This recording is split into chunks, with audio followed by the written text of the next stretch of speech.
Une seule pièce de cuivre. C'était le prix d'une vie sur le marché gris. La pluie rendait les pavés des fosses aux esclaves glissants, se mêlant à la crasse et à l'odeur métallique du sang. Mais Isilde Sterling ne se souciait pas de l'odeur. Elle se souciait de sa survie. Elle ne voulait pas d'un amant, et certainement pas d'un roi. Elle avait juste besoin de quelque chose d'assez imposant pour effrayer les collecteurs de dettes qui se présentaient à sa porte. Quand le commissaire-priseur a donné un coup de pied à l'homme immobile avec un sac en toile de jute sur la tête, la foule a ri. C'était le rebut, la chose brisée. Isilde s'avança, la main tremblante, en offrant sa dernière pièce. Elle pensait acheter un garde du corps. Elle n'avait aucune idée qu'elle venait d'acquérir le prédateur le plus dangereux du continent, et qu'il mettrait le monde à feu et à sang pour la protéger. La pluie dans le secteur 4 ne lavait rien. Elle ne faisait que rendre la saleté plus glissante. Isilde Sterling resserra le col de son manteau élimé autour de sa gorge, essayant d'ignorer le vent mordant qui balayait la cour des enchères. C'était un mardi misérable sur le marché gris, une bande de territoire sans loi, nichée entre les colonies humaines et les frontières mouvantes des clans de loups-garous. Ici, l'argent était Dieu, et la moralité une histoire de fantômes, que les gens racontèrent à leurs enfants pour les aider à mieux dormir. Isilde avait exactement une pièce de cuivre dans sa poche. C'était une larme de saint, la plus petite dénomination de monnaie du royaume, généralement suffisante pour un pain rassis ou une traversée de la rivière Sludge. Aujourd'hui, elle espérait que ce serait assez pour acheter une vie. Au suivant, beugla le commissaire-priseur. Son nom était Gideon Rock, un homme dont la peau ressemblait à du cuir huilé et qui sentait perpétuellement le cigare bon marché et la cruauté. Il fit claquer un fouet contre le côté de la plateforme en bois. Lot 47, un égaré, trouvé errant près de la frontière des pics d'obsidienne. Ne parle pas, ne se bat pas, mange à peine. 2 brutes traînèrent un homme sur la scène. Il était lourd. Isilde pouvait voir les planches de bois s'affaisser sous son poids, mais il ne les aidait pas. C'était un poids mort, les poignets liés par des chaînes de fer infusées d'argent qui sifflaient au contact de sa peau. Il ne portait qu'un pantalon en lambeaux couvert de boue. Son torse était une carte de la violence. Des cicatrices sillonnaient sa poitrine, certaines anciennes et argentées, d'autres fraîches et d'un rouge colérique. Mais le trait distinctif était le sac en toile de jute noué brutalement sur sa tête. « Qu'est-ce qu'il a à la figure » cria une voix dans la foule. Gideon cracha par terre. Moche comme un péché, probablement. Ou peut-être qu'il a la pourriture. Qui s'en soucie? Il est grand. Il peut soulever de lourdes pierres jusqu'à ce qu'il tombe. Les enchères commencent à 5 pièces d'argent. La foule se tut. 5 pièces d'argent, c'était trop pour un mâle endommagé qui ne pouvait même pas tenir debout tout seul. L'homme vacillait sur ses genoux, la tête basse, la pluie trempant le sac en toile de jute. Le cœur d'Isilde battait à tout rompre contre ses côtes. Elle n'avait pas besoin d'un travailleur. Elle avait besoin d'un épouvantail. Son père, un joueur au cœur d'or et au cerveau de paille, était mort 3 semaines plus tôt, laissant derrière lui une dette massive envers le caïd local, un humain nommé Vinny, le boucher Calzo. Vinny avait donné un mois à Isilde pour payer, sinon il prendrait son paiement en nature. Cette échéance était dans 3 jours. Isilde mesurait à peine 1,50 m et possédait les compétences de combat d'une serviette mouillée. Elle avait besoin de quelqu'un de grand pour se tenir à sa porte et avoir l'air menaçant quand les hommes de Vinny viendraient. Juste un moyen de dissuasion. Pas de preneur? Ricana Gideon. Allez, regardez-moi ses épaules. Utilisez-le pour les pièces détachées, je m'en fiche. Le silence s'étira. La pluie tombait plus fort. Très bien, gronda Gideon. Je ne vais pas le nourrir une nuit de plus. Je vais lui trancher la gorge ici même et économiser de la place dans la cage. Il tira un couteau dentelé de sa ceinture. L'homme au sac ne broncha pas. Il ne supplia pas. Il resta simplement agenouillé là, acceptant la faim. Cette résignation brisa quelque chose en Isilde. C'était le même regard que son père avait eu sur son visage la nuit où son cœur avait lâché. « Attendez !» La voix d'Isilde se cassa. Elle se fraya un chemin à travers un groupe de mercenaires qui riaient. Elle s'approcha du bord de la plateforme, la boue recouvrant ses bottes. Gideon la regarda de haut, l'amusement dansant dans ses yeux cruels. « Tiens, la petite Izzy vient servir des verres. Je veux l'acheter, dit-elle, la voix tremblante mais le menton haut. Avec quoi? Gideon rit. Les dettes de ton père? Isilde plongea la main dans sa poche et sortit la larme de sein. Elle claqua la pièce de cuivre sur le bois mouillé de la scène. Un cuivre. Vous avez dit que vous alliez le tuer. Ça fait 0 profit. Ça, c'est un profit. La foule gloussa. C'était une insulte. Une blague. Gideon fixa la pièce, puis le couteau dans sa main, et enfin la masse imposante et silencieuse du prisonnier. Il haussa les épaules. Vendu à la fille aux pulsions suicidaires, tirez-le de ma vue avant que je ne change d'avis. Gideon donna un coup de pied dans les côtes du prisonnier. Debout, chien, tu appartiens à la serveuse maintenant. L'homme ne bougea pas. Isilde grimpa sur la scène, ignorant les quolibets de la foule. Elle attrapa le bras de l'homme. Sa peau était brûlante, dégageant une chaleur fiévreuse qui choqua le bout de ses doigts. « S'il vous plaît », murmura-t-elle, se penchant près de l'endroit où son oreille devait se trouver sous le sac. « Vous devez vous lever. Si vous ne marchez pas, je ne peux pas vous porter. Et si nous restons ici, nous mourrons tous les deux. » Pendant une seconde, rien ne se passa. Puis un grondement sourd vibra dans sa poitrine. Pas un grognement, mais un gémissement d'effort immense. Les muscles se contractèrent sous les cicatrices. Lentement, douloureusement, l'homme se leva. Il la dominait, même affaissé par l'épuisement. Il mesurait bien plus d'1,80 m. Il vacilla, menaçant de l'écraser, mais il trouva son équilibre. Isilde ne lâcha pas son bras. « Allez, descendez. » Un pied, puis l'autre. Elle le guida à travers la foule comme un enfant menant un ours aveuglé. Elle sentait les yeux sur eux, des prédateurs observant une fille, et son jouet cassé. Elle ne regarda pas en arrière. Elle agrippa la chaîne de cuivre reliant ses poignets et l'entraîna dans le labyrinthe de ruelles qui menait au bas-fond. Elle avait payé une pièce pour un homme qu'elle ne pouvait pas voir. Elle se disait qu'elle venait de sauver une vie.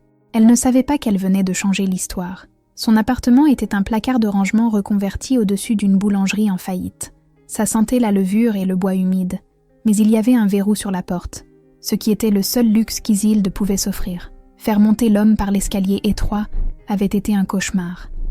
Il avait trébuché 2 fois, manquant de démolir la rampe, sa respiration rauque et humide. Maintenant, il était assis sur son unique tapis, le dos contre le mur, les jambes étendues. Isilde verrouilla la porte et engagea le pêne dormant. Elle laissa échapper un souffle qu'elle avait l'impression de retenir depuis 1 heure. « D'accord », dit-elle en se tournant vers lui. « Règle numéro 1. Tu ne me fais pas de mal. Je ne te fais pas de mal. Je te nourris. Tu as l'air effrayant quand des méchants frappent à la porte. Marché conclu ?» L'homme ne dit rien. Sa poitrine se soulevait.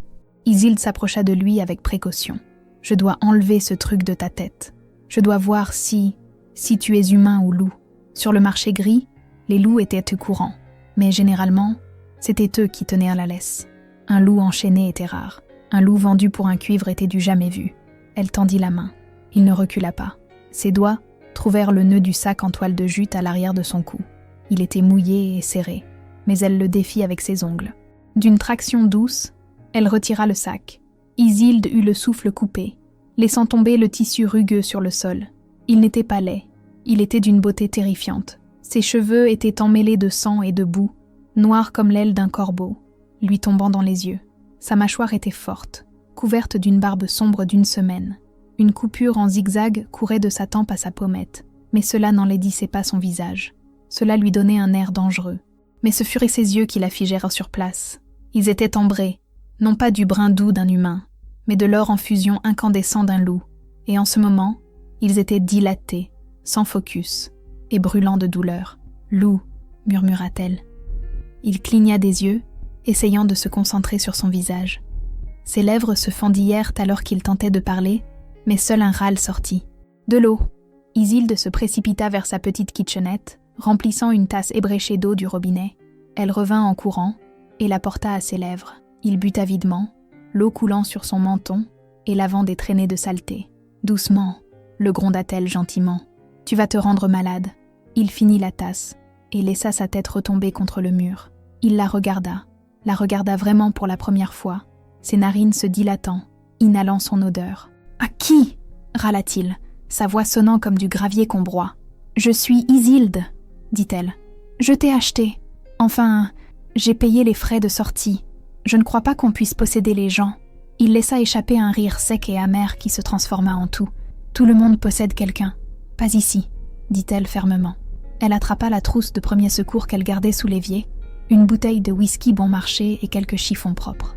« Cette coupure sur ton visage est infectée, et tes poignets... » Elle regarda les menottes en argent. La peau en dessous était à vif, brûlée au noir par le métal. L'argent était un poison pour les loups.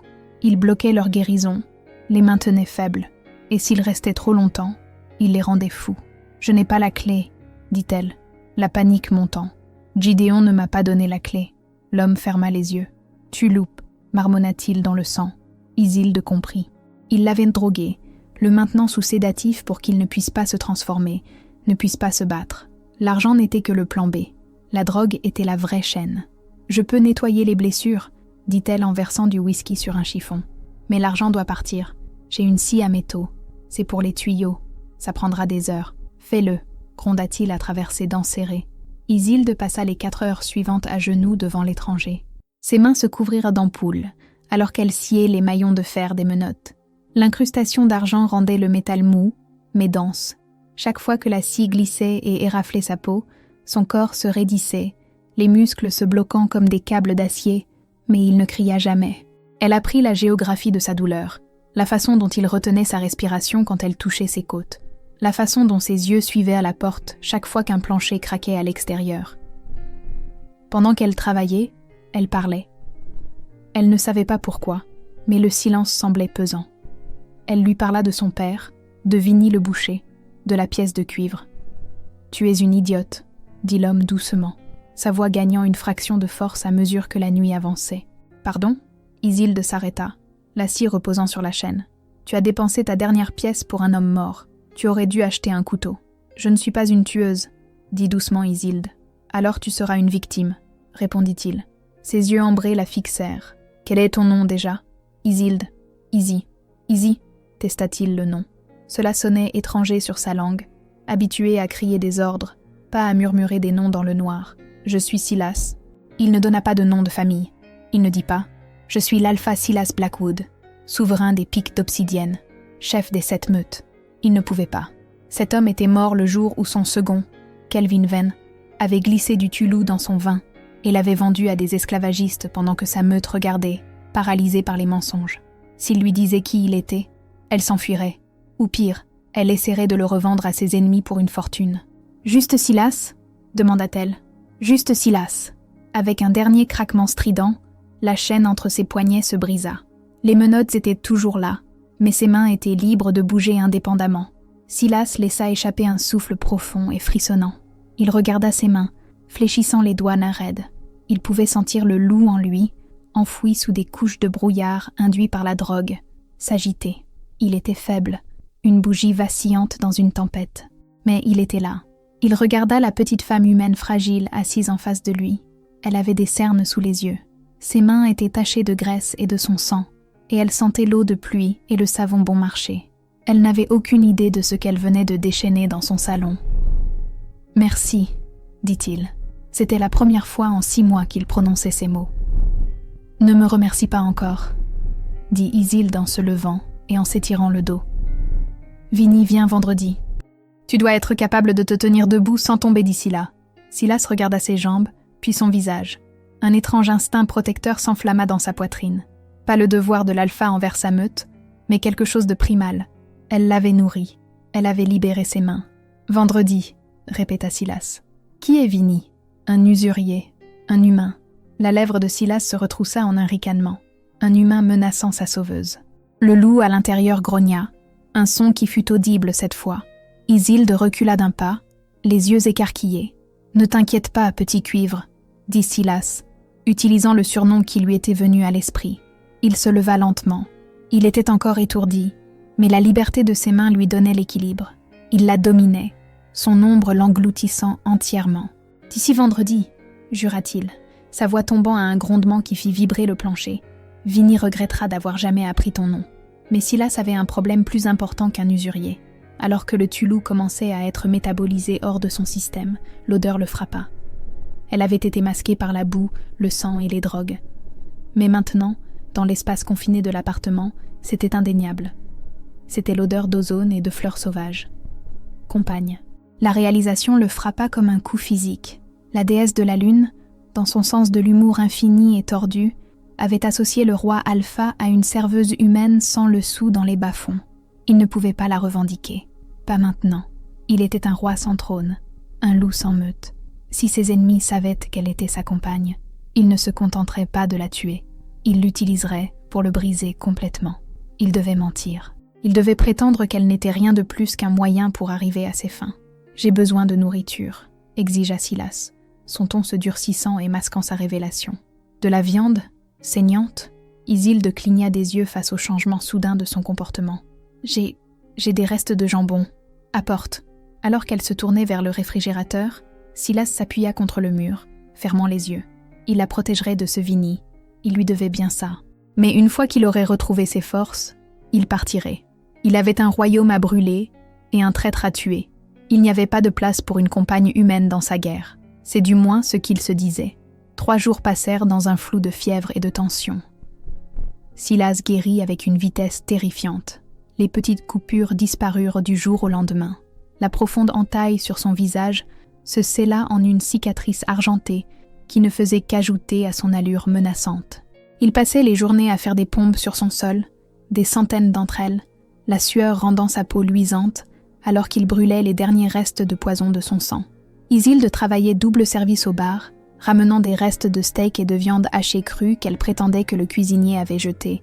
Elle le surveillait avec méfiance. Il était intense, silencieux, et occupait trop d'espace dans son petit monde. Mais il était aussi étrangement domestique. Un soir, elle rentra chez elle pour trouver le robinet qui fuyait réparé. Le lendemain, la fenêtre qui coinçait toujours glissait parfaitement. Il n'en dit pas un mot, et elle non plus. Mais la tension passa de la peur à une étrange cohabitation confortable. Puis vint le vendredi. Isilde avait essayé de renvoyer Silas. « Tu n'es pas obligé de faire ça », avait-elle dit ce matin-là. « Tu peux filer par derrière. Vinny est dangereux. Tu as payé une pièce », avait répondu Silas, en aiguisant un couteau à steak qu'il avait trouvé dans le tiroir. « J'honore le contrat. » Maintenant, le soleil se couchait, projetant de longues ombres sanglantes sur le sol de l'appartement. Un coup violent secoua la porte. « Ouvre, Izzy. La dette de papa est due. » C'était Marco, le principal homme de main de Vinny, un homme qui aimait trop son travail. Les mains d'Isilde tremblaient. Elle regarda Silas. Il était assis dans le seul fauteuil, caché dans l'ombre du coin. Il avait rabattu la capuche d'un grand sweatshirt qu'elle lui avait trouvé. « Ouvre », dit doucement Silas. Isilde déverrouilla la porte. Marco entra de force, suivi de 2 autres voyous portant des battes de baseball. Marco sourit, révélant une dent en or. « La voilà. Regardez les gars. Elle a l'argent prêt, n'est-ce pas ? Je n'ai pas tout, balbutia Isilde. J'ai 200. Il me faut plus de temps. » Marco fit claquer sa langue. « Le temps est écoulé, ma belle. Vinny a dit que si tu es à court, on prend des garanties. Joli coin. On peut vendre les meubles. Peut-être qu'on te vendra au bordel du secteur 5. Tu rapporterais un bon prix. » Un des voyous tendit la main pour saisir le bras d'Isilde. Un grognement. C'était un son bas, subsonique, qui semblait venir des murs eux-mêmes. Les voyous se figèrent. « Tu as un chien, Izzy ?» Marco rit nerveusement. « Laissez-la. » Une voix parla depuis le coin. Elle était calme, sombre, et suintait l'autorité. Silas se leva. Il garda sa capuche, mais sa taille elle était indéniable. Il entra dans la lumière. « C'est qui le petit ami ?» ricana Marco, essayant de retrouver sa bravade. « Écoute, mon pote, c'est du business. Dégage et garde tes rotules. »« Tu l'as touché, » dit Silas. Il fit un pas en avant. « Attrapez-le » cria Marco. Le voyou avec la batte la balança. C'était un coup violent visant la tête de Silas. Silas n'esquiva même pas. Il attrapa la batte en plein vol d'une seule main. Le bois craqua sous sa poigne.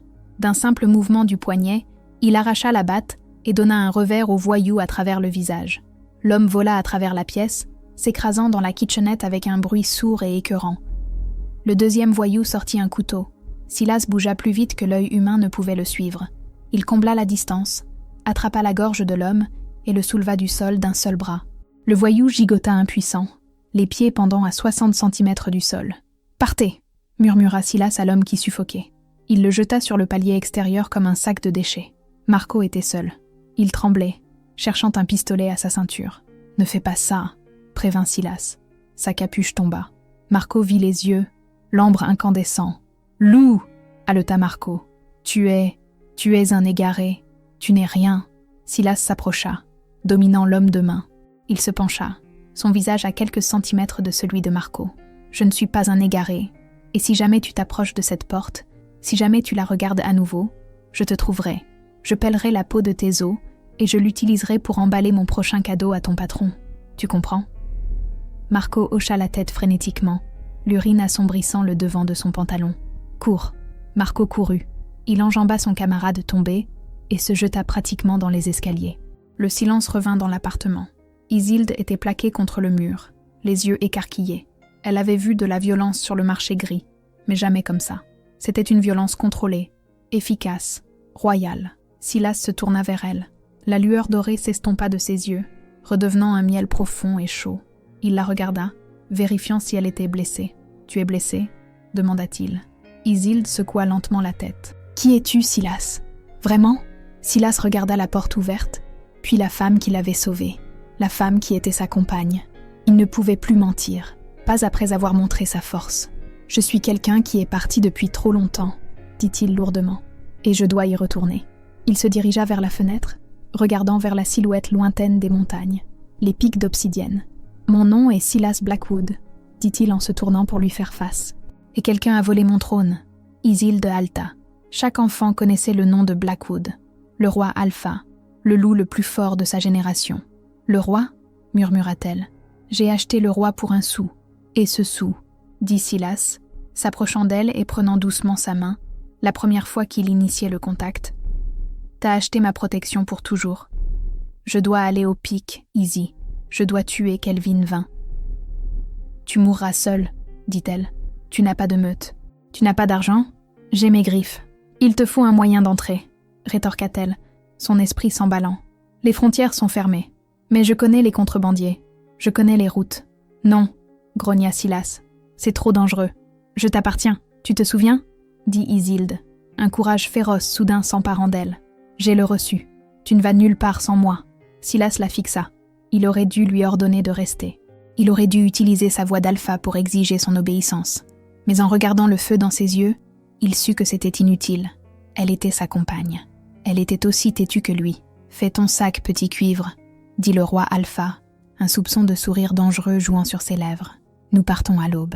La brume s'accrochait aux basses terres comme une couverture suffocante, obscurcissant le chemin qui serpentait vers la formidable frontière naturelle connue sous le nom de rivière de fer. Ce n'était pas de l'eau qui y coulait, mais un torrent impétueux de fonte glaciaire mélangé à de lourds dépôts métalliques des mines en amont, donnant à l'eau un gris acier qui promettait la mort à quiconque assez fou pour y tomber. Silas se déplaçait dans les sous-bois avec le silence d'un fantôme. Même sous sa forme humaine, il était un prédateur alpha. Chaque craquement de brindilles, chaque bruissement de feuilles était calculé. Derrière lui, Isilde luttait pour suivre le rythme. Ses bottes n'étaient pas faites pour la randonnée, et son souffle sortait en petites bouffées blanches et aiguës dans l'air glacial. « On s'arrête ici », murmura Silas, s'arrêtant brusquement. Isilde faillit lui rentrer dedans. Elle s'appuya contre un arbre moussu, haletante. « Nous marchons depuis 12 heures, Silas. Sommes-nous proches ? La frontière est à 1 kilomètre, dit Silas, ses yeux balayant la lisière des arbres. Mais le pont sera gardé. Kelvin sait que je suis en vie maintenant, ou du moins il soupçonne que l'assassinat a échoué. » Isilde le regarda. Dans les jours qui avaient suivi leur départ de la ville, il avait changé. L'homme affamé et brisé dans le sac avait disparu. À sa place se trouvait un guerrier retrouvant lentement sa masse. Ses épaules étaient plus larges, sa mâchoire plus nette. Mais le changement le plus dangereux était dans son attitude. Il était plus froid maintenant, entièrement concentré sur la vengeance. « Alors, comment on traverse ?» demanda Isilde. « À la nage. Le courant te broierait contre les rochers en quelques secondes, » dit Silas catégoriquement. « On prend le câble des contrebandiers. » Il la mena hors du sentier principal, le long d'un talus boueux et escarpé jusqu'au bord de la rivière. Caché derrière un groupe de rochers, se trouvait un poteau de fer rouillé, avec un épais câble d'acier s'étendant au-dessus de l'eau grise rugissante jusqu'à l'autre côté. Un unique et précaire système de poulies y était suspendu. « J'y vais en premier » ordonna Silas. « Je sécurise l'autre côté, puis je te renvoie la poulie. »« Et si le câble casse ?» demanda Isilde, regardant le métal rouillé avec scepticisme. « Alors je meurs, et ta dette envers Vinny redevient ton problème, » dit Silas, bien qu'une lueur d'amusement ait effleuré ses lèvres. Il n'attendit pas de réponse. Il passa son bras dans la sangle et se lança. Avec une force sans effort, il se hissa de main en main à travers l'abîme bouillonnant. Isilde regarda, le cœur dans la gorge, alors qu'il atteignait la rive opposée et disparaissait dans les arbres. Les minutes s'égrenèrent. Le froid s'infiltra dans ses os. L'avait-il abandonné ? Avait-il décidé que l'humaine était un poids mort ? Le doute la rongeait. Elle n'était qu'une serveuse. Il était un roi. Puis la poulie sursauta et revint en glissant le long du câble, vide. Isilde prit une profonde inspiration, passa son bras dans la sangle et se poussa. À mi-chemin, le vent se leva. Le câble se balançait violemment. En dessous d'elle, la rivière de fer rugissait comme une bête. Sa prise glissa. Elle cria, ses jambes pendantes, ses bottes effleurant l'écume de l'eau. « Tiens bon !» La voix de Silas tonna de l'autre côté. Le câble vibra alors qu'il l'attrapait, tirant avec une force surhumaine. Il la hissa comme si elle ne pesait rien. Alors qu'elle atteignait la rive, des mains fortes la saisirent par la taille et la tirèrent sur la terre ferme. Elle s'effondra contre sa poitrine, tremblante. « Je te tiens !» gronda-t-il, sa voix basse et vibrant contre son oreille. « Je te tiens, Izzy !»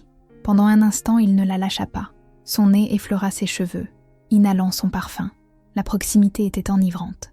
Pour un loup, l'odeur de sa compagne était une drogue, un mélange de réconfort et de désir affolant. Isilde leva les yeux, ses yeux rencontrant les siens, les taches dorées dans ses iris tourbillonnants. « Silas !» murmura-t-elle. Il recula brusquement, un masque de pierre s'abattant sur ses traits. « Nous devons continuer à avancer. La patrouille passe dans 10 minutes. » Le rejet la piqua, mais Isilde hocha la tête. Elle ne savait rien des compagnons ou des liens. Elle savait juste que quand il la touchait, le froid disparaissait. Ils marchèrent jusqu'à la tombée de la nuit, installant un petit campement dans une grotte dissimulée par du lierre. Silas refusa d'allumer un feu. Ils mangèrent des haricots en conserve froid et du pain rassis. « Parle-moi de lui », dit Isilde, brisant le silence. « Kelvin. » Silas fixa la forêt sombre. « Il était mon frère, pas par le sang, mais par le lien. Nous avons combattu côte à côte dans les guerres territoriales. Je lui ai confié ma vie. Mais Kelvin a toujours voulu ce que j'avais, pas la responsabilité. Il détestait la paperasse, la diplomatie. Il voulait le pouvoir, la soumission. Comment a-t-il attrapé ? Il ne m'a pas attrapé. Il m'a porté un toast, dit amèrement Silas. C'était mon anniversaire. Il a versé le vin. Il était mélangé à du Tulou concentré et à un agent paralysant dérivé du poisson globe. Je ne pouvais pas bouger. Je ne pouvais pas me transformer. J'ai regardé pendant qu'il égorgeait ma garde personnelle. Puis, il a mis le sac sur ma tête et m'a vendu au plus offrant. Il voulait que je souffre. Il voulait que je meure esclave, anonyme et oublié. Il se tourna vers Isilde, son visage illuminé par un filet de clair de lune. C'est pourquoi je ne peux pas perdre Izzy. S'il reste sur le trône, la meute souffrira. Il règne par la peur, je régnais par la loi. Tu gagneras, dit simplement Isilde. Comment peux-tu en être si sûre ? Parce qu'il t'a sous-estimé, dit-elle, et parce que tu m'as. Silas la regarda, petite, fragile, déterminée. Et que peut faire une serveuse contre une armée de loups ? Isilde sourit, une lueur rusée dans son œil. Les serveuses sont invisibles, Silas. Nous entendons tout. Nous voyons les choses que les gens pensent que nous sommes trop stupides pour remarquer. Kelvin s'attend à un guerrier à ses portes. Il ne cherchera pas la fille qui verse son vin. Silas sentit un frisson qui n'avait rien à voir avec le froid.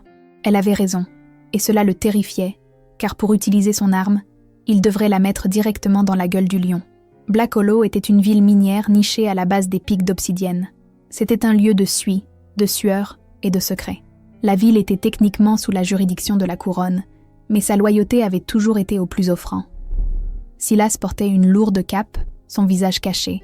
Isilde marchait à ses côtés, vêtue de vêtements qu'ils avaient volés sur une corde à linge des kilomètres en arrière, une robe de paysanne et un lourd châle. « Nous allons rencontrer Victor Hale », l'informa Silas dans un murmure alors qu'il naviguait dans les rues boueuses et bondées. Il est le quartier-maître de l'armée de l'Ouest. C'est un vieil homme, honorable. Il détient les clés des tunnels secrets sous la capitale. Si quelqu'un peut nous faire entrer dans les murs du palais, c'est lui. Ils trouvèrent la taverne de Victor, le tankard rouillé, près des goulottes à charbon. C'était un bar miteux, épais de fumée et d'odeur de corps non lavés. Silas fit signe au barman en utilisant une table spécifique sur le comptoir en bois. 2 lentes, une rapide. Le barman, un humain costaud, hocha la tête et fit un signe de tête vers l'arrière-salle. À l'intérieur de l'arrière-salle, un homme aux cheveux gris était assis à une table couverte de cartes. Il leva les yeux, ses yeux s'écarquillant alors que Silas abaissait sa capuche. « Mon roi », souffla Victor, tombant à genoux. « J'ai entendu des rumeurs, des murmures selon lesquels l'esclave du marché était vous. Je n'osais pas espérer. » « Relevez-vous, Victor, » dit Silas, aidant le vieil homme à se relever. « Il n'y a pas de temps pour les cérémonies. Kelvin a le trône. »« En effet, » dit sombrement Victor, « et il a transformé le palais en forteresse. Il a engagé des mercenaires, des sorciers. C'est un cauchemar. Nous avons besoin des clés du tunnel, » dit Silas, « celles qui mènent aux caves à vin. » Victor hésita.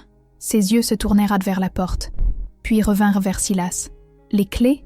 Oui, je les ai, mais elles ne sont pas ici. Elles sont à la maison sécurisée, ma ferme juste à l'extérieur de la ville. » Isilde observait Victor. Elle se tenait dans le coin, silencieuse, observant. Elle remarqua la façon dont une perle de sueur coulait le long de la tempe de Victor, malgré la pièce froide. Elle remarqua le léger tremblement de ses mains, mais surtout, elle remarqua la nouvelle bague en or à son doigt, trop brillante, trop chère pour un quartier-maître dans une ville minière en déclin. « Allons-y alors, » dit Silas, se tournant vers la porte. « Attends, » dit Isilde. Silas s'arrêta. « Quoi ?» Isilde s'avança. « Nous n'allons pas à la ferme. Isi, nous n'avons pas le temps. Regarde ces bottes, » dit Isilde, pointant les pieds de Victor. Silas regarda. Les bottes étaient couvertes d'argile rouge. « Et alors ?»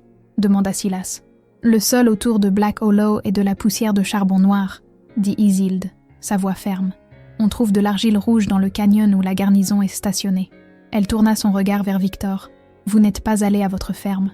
Vous êtes allé voir les soldats. » Le visage de Victor devint pâle.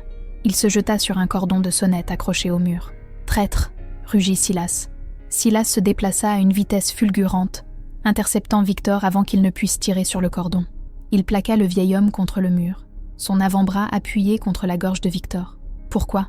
grogna Silas, ses yeux brillants d'or. « Il a ma fille !» s'étouffa Victor, des larmes coulant sur son visage. Kelvin apprit Sarafina. « Il a dit que si je vous voyais, et que je ne le signalais pas, il me la renverrait en morceaux. Je n'avais pas le choix, Silas. Je suis désolé. » La prise de Silas se desserra légèrement. La trahison. C'était toujours la trahison. Soudain, la porte d'entrée de la taverne explosa vers l'intérieur. Rendez-vous au nom du roi Kelvin. Des soldats affluèrent. Pas la garde de la ville, mais la garde d'élite. Des loups en armure noire. « Par derrière !» cria Silas, poussant Isilde vers la sortie arrière. Ils firent irruption dans la ruelle, mais elle était bloquée. 2 loups massifs, entièrement transformés, se tenaient là, grondant, la salive dégoulinant de leurs mâchoires. « Silas !» dit Isilde, sa voix tremblante. Elle plongea la main dans sa poche et sortit la seule arme qu'elle avait, un petit couteau d'office. Silas se plaça devant elle. « Reste derrière moi, ferme les yeux. »« Non, » dit-elle. Les loups bondirent. Silas ne se transforma pas. Il n'en avait pas le temps. Il affronta le premier loup de front, attrapant ses mâchoires ouvertes à main nue. Il rugit, un son de pure dominance primale, et tordit. Le loup jappa alors qu'il le projetait contre le mur de briques avec une force à briser les os. Le deuxième loup attaqua son flanc, enfonçant ses dents dans son épaule. Silas grogna de douleur, mais ne faiblit pas. Il enfonça son coude dans le museau du loup, le forçant à lâcher prise, puis pivota et donna un coup de pied qui envoya la bête s'étaler. Mais ils étaient trop nombreux. D'autres soldats sortirent de la taverne. Des carreaux d'arbalète sifflèrent dans l'air. L'un d'eux érafla la cuisse de Silas. « Assez !» ordonna une voix. Les soldats s'écartèrent. Un homme s'avança. Il était grand, blond et impeccablement vêtu d'un costume de velours qui semblait ridicule dans la ruelle sale. Mais son pouvoir était indéniable. C'était Kelvin Van. « Bonjour, frère !» sourit Kelvin. « Tu as l'air terrible. Les fosses aux esclaves ne t'ont clairement pas réussi. » Silas se tenait là, respirant lourdement, le sang trempant sa chemise. Il protégeait Isilde avec son corps. « Laisse-la, Kelvin. C'est entre nous. » Kelvin regarda Isilde, jetant un coup d'œil par-dessus l'épaule de Silas. Il rit. « L'humaine ? Celle qui t'a acheté pour un cuivre ? Oh, les poètes vont adorer ça. Le roi Alpha et son animal de compagnie. » Les yeux de Kelvin se rétrécirent. « Tuez la fille. Amenez-le au donjon. Nous avons une exécution publique à planifier. »« Non !» rugit Silas. Il se déplaça pour attaquer, mais un sorcier au dernier rang chanta un mot. Des éclairs violets jaillirent de ses mains, frappant Silas à la poitrine. Le roi Alpha convulsa et tomba à genoux, paralysé. « Silas !» cria Isilde. Elle lacéra le garde le plus proche avec son couteau, lui coupant la joue, mais un lourd gantelet la frappa en revers. Elle heurta le sol, sonnait. Le monde tournait. Elle les vit traîner Silas. Il luttait contre la paralysie, ses yeux rivés sur les siens, articulant un mot. « Fuis !» Mais elle ne pouvait pas fuir. Une botte appuya sur son dos. « Mettez-la dans le chariot avec le bétail », ordonna Kelvin avec dédain en s'éloignant. « Elle peut travailler dans les cuisines jusqu'à l'exécution. Je veux que Silas sache qu'elle est proche, mais hors de portée. Ça le brisera plus vite. » La vision d'Isilde s'évanouit dans le noir. Les cuisines royales étaient un enfer de vapeur, de bruit et de cris. Isilde avait été dépouillée de son manteau et vêtue de la tunique grise et rugueuse d'une souillon. Elle fut affectée au poste de récurage des marmites, le travail le plus bas du château. Ses mains étaient à vif, son dos lui faisait mal, et son cœur saignait. 2 jours s'étaient écoulés depuis la capture. Les rumeurs volèrent dans la cuisine comme des mouches. Le faux roi est dans la forteresse de fer. L'exécution a lieu à la pleine lune. C'est demain soir. Isilde récura un chaudron jusqu'à ce que son reflet la regarde. Elle ne pleurait pas.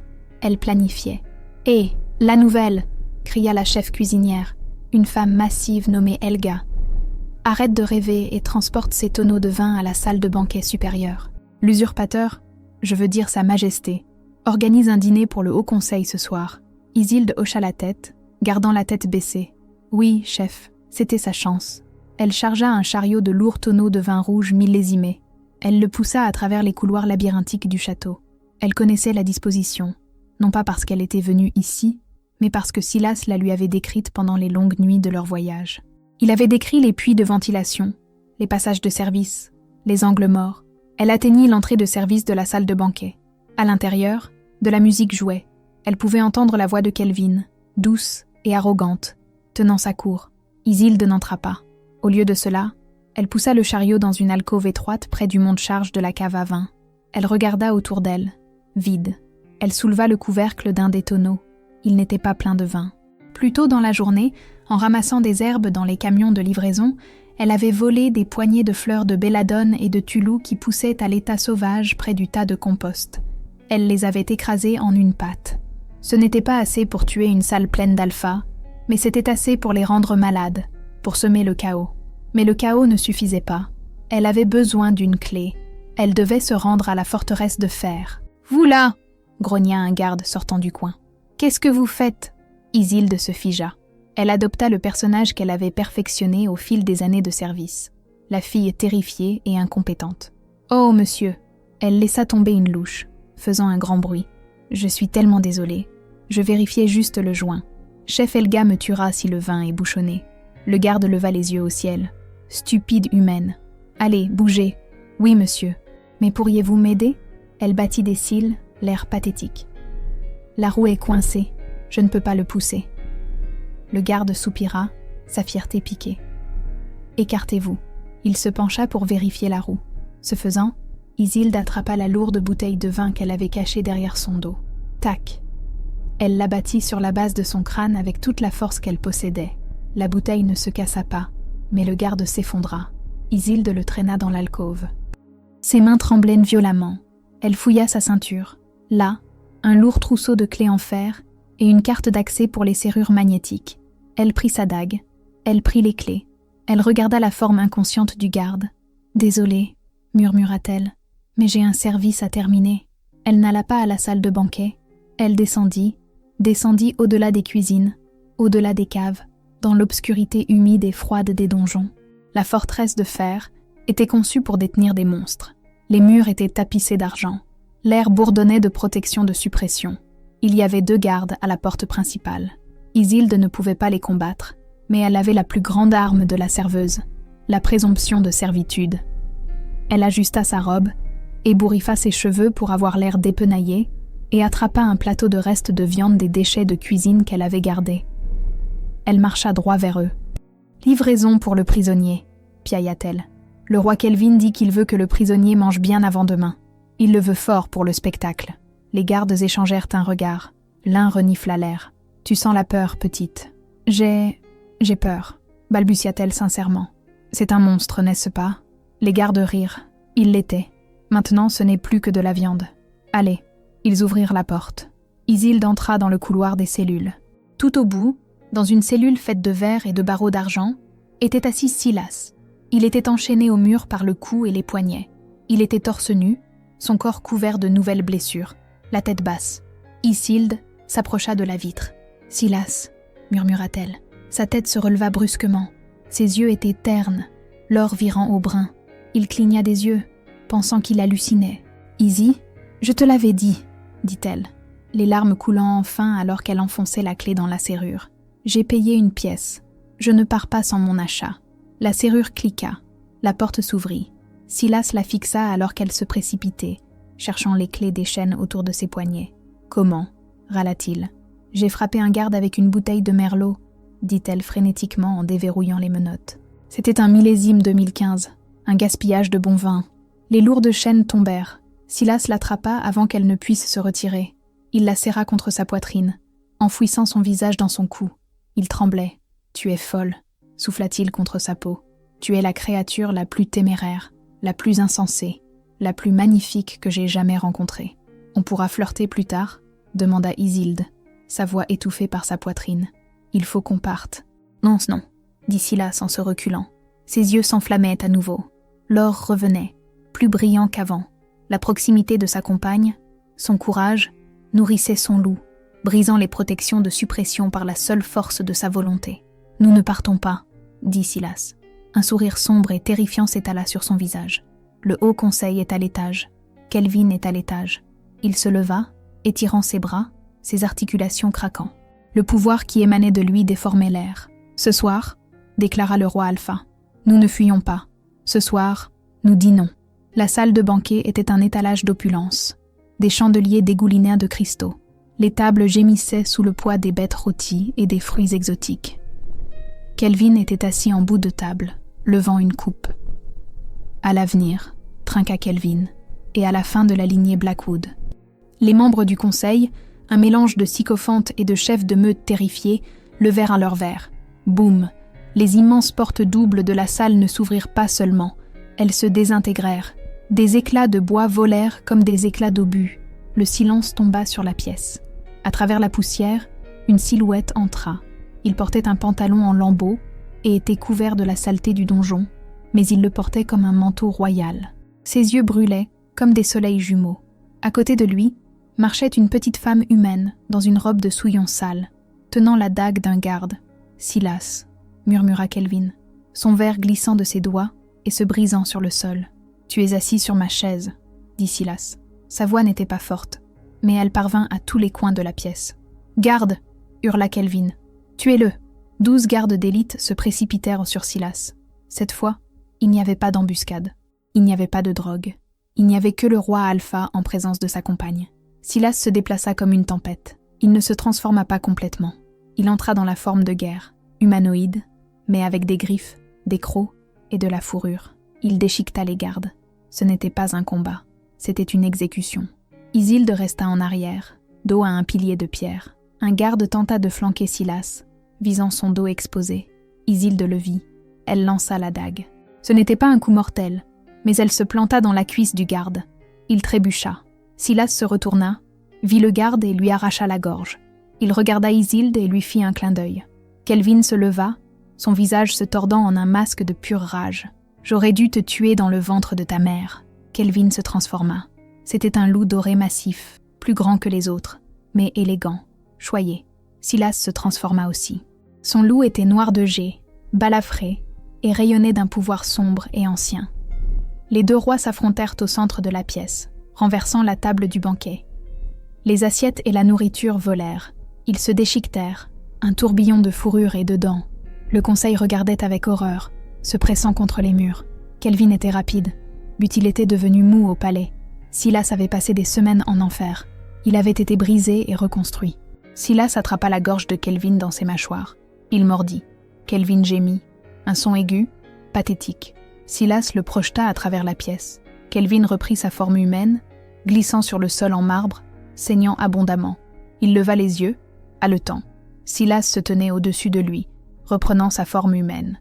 Il était nu, couvert de sang, terrifiant et majestueux. « Fais-le » cracha Kelvin. « Tue-moi, fais de moi un martyr. » Silas leva la main, les griffes sorties. « Attends. » La voix était douce. Isilde s'avança. La pièce devint silencieuse. « Il n'a pas encore le droit de mourir, » dit Isilde. Elle regarda les membres du conseil. « Il a des dettes ?» Silas fronça les sourcils, confus. « Quoi ?» Isilde pointa Kelvin du doigt. « Il a vendu mon roi pour 5 pièces d'argent, et il l'a vendu à un esclavagiste. » Elle se tourna vers le conseil tremblant. « C'est un crime selon la loi de la meute, n'est-ce pas ? Le trafic d'un alpha. » L'un des membres les plus âgés du conseil hocha lentement la tête. « C'est une trahison passible du collier. » Silas sourit. C'était un sourire cruel. « Le collier » acquiesça Silas. « du fer infusé d'argent. Il bloque le loup, vous garde humain pour toujours. Les yeux de Kelvin s'écarquillèrent d'une véritable horreur. « Non, tuez-moi, tuez-moi, non, » dit Silas. « Tu voulais le pouvoir, tu voulais gouverner les humains, alors tu peux vivre comme l'un d'eux. » Dans les mines de Black Hollow, Silas se tourna vers la salle. « Je suis Silas Blackwood. Quelqu'un conteste-t-il ma revendication ?» Les membres du conseil tombèrent à genoux comme un seul homme. « Longue vie au roi !» Silas ne les regarda pas. Il se tourna vers Isilde. Il marcha vers elle, ignorant le sang, ignorant la foule. Il prit son visage entre ses grandes mains rugueuses. « Tu m'as sauvé, » dit-il. « Ah, j'ai fait un investissement, » sourit-elle, bien que des larmes coulent sur son visage taché de suie. « Alors je suppose que je dois te rembourser, » murmura Silas. Il l'embrassa. Ce n'était pas un baiser doux, c'était une revendication. C'était une promesse. Et devant toute la noblesse loup-garou, le roi Alpha marqua la serveuse humaine comme sa reine. Des fosses aux esclaves du marché gris au trône des pics d'obsidienne, Isilde et Silas ont prouvé que le pouvoir ne réside pas dans les griffes ou les couronnes. Il réside dans la loyauté. Silas a retrouvé son royaume, mais il a trouvé quelque chose de bien plus précieux, une partenaire qui aimait l'homme, pas le monstre. Et quant à Kelvin, disons simplement que les mines de Black Hollow ne sont pas tendres avec les mains douces. Merci d'avoir écouté cette saga épique. Si vous avez apprécié cette version revisitée du genre de la romance de loup-garou, veuillez cliquer sur le bouton « J'aime ». Cela aide vraiment la chaîne à se développer. N'oubliez pas de vous abonner et d'activer les notifications pour ne jamais manquer une histoire. Qu'en pensez-vous ? Isilde devrait-elle devenir une loup-garou ou rester humaine ? Faites-le moi savoir dans les commentaires ci-dessous.